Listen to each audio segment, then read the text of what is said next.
During the Great Depression, the New Deal Works Projects Administration, WPA, used unemployed writers and researchers from the Federal Writers Project to interview and document the stories of surviving African Americans who have been part of the American slave system up until the 13th Amendment. Produced between 1936 and 1938, the narratives retell the experiences of more than 2,300 former slaves.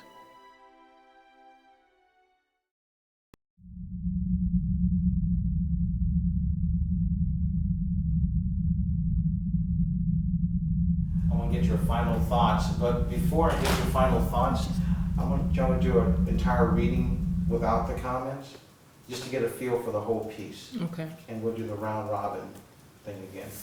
Okay. It's been a long time since I was born. About all my people dead except my wife and one son and two daughters. The son and one daughter live in North Carolina, and the other daughter lives in Richmond, Virginia. I belong to Colonel Bun Eaton. His plantation was in Warren County, and he owned about 50 slaves or more. There were so many of them there, he did not know all his own slaves. We got mighty bad treatment, and I just wants to tell you, the nigger didn't stand as much show there as the dog did. They whooped for most any little trifle. They whooped me, so they said, just to help me get a quicker gait. The patrollers come sneaking around often and whoop niggas on Master's place. They nearly killed my uncle. They broke his collarbone when they was beating him, and Master made him pay for it because Uncle never did get over it. Master would not have any white overseers. He had nigger foremen. Like some of the niggers, omens too good to have any other white man playing around him. We worked all day and some of the night, and a slave who made a week, even after doing that, was lucky if he got off without getting a beating. We had poor food, and the young slave was fed out of troughs. The food was put in a trough, and the little niggers gathered round and ate. Our cabins was built of poles and had stick and dirt chimneys, one door and one little window at the back end of the cabin. Some of the houses had dirt floors.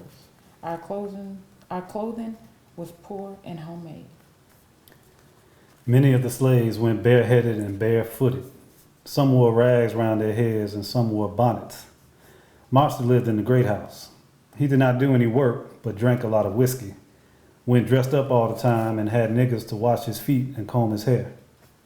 He made me scratch his head when he lay down so he could go to sleep. When he got to sleep, I would slip out. If he waked up when I started to leave, I would have to go back and scratch his head till he went to sleep again.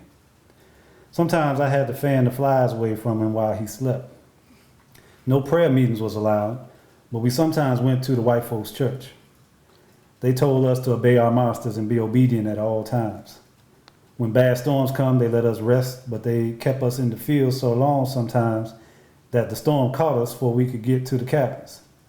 Niggas watched the weather in slavery time, and the old ones was good at prophesying the weather. Master had no chillings by white women. He had his sweethearts among his slave women. I ain't no man for telling false stories. I tells the truth, and that is the truth. At that time, it was just a hard job to find a master that didn't have women among his slaves. That was a general thing among the slave owners.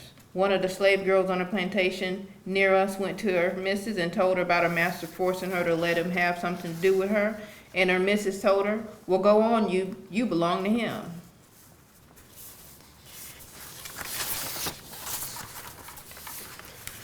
Another master named Jimmy Shaw owned a pretty gal near White, and he kept her. His wife caught him in a cabin in bed with her. His wife said something to him about it, and he cussed his wife. She told him she had caught him in the act. She went back to the great house and got a gun. When the master come in the great house, she told him he must let the slave girls alone, that he belonged to her. He cussed her again and said she would have to tend to her own damn business and he would tend to his. They had a big fuss, and then Master Shaw started towards her. She grabbed the gun and let him have it. She shot him dead in the hall. They had 3 children, 2 sons and 1 married daughter. Mrs. Shaw took her 2 sons and left. The married daughter and her husband took charge of the place. Mrs. and her sons never come back as I know of. A lot of the slave owners had certain strong, healthy slave men to serve the slave women. Generally, they give one man 4 women, and that man better not have nothing to do with other women, and women better not have nothing to do with other men. The children was looked after by the old slave women who were unable to work in the fields while mothers of babies worked. The women plowed and done other work as the men did. No books or learning of any kind was allowed.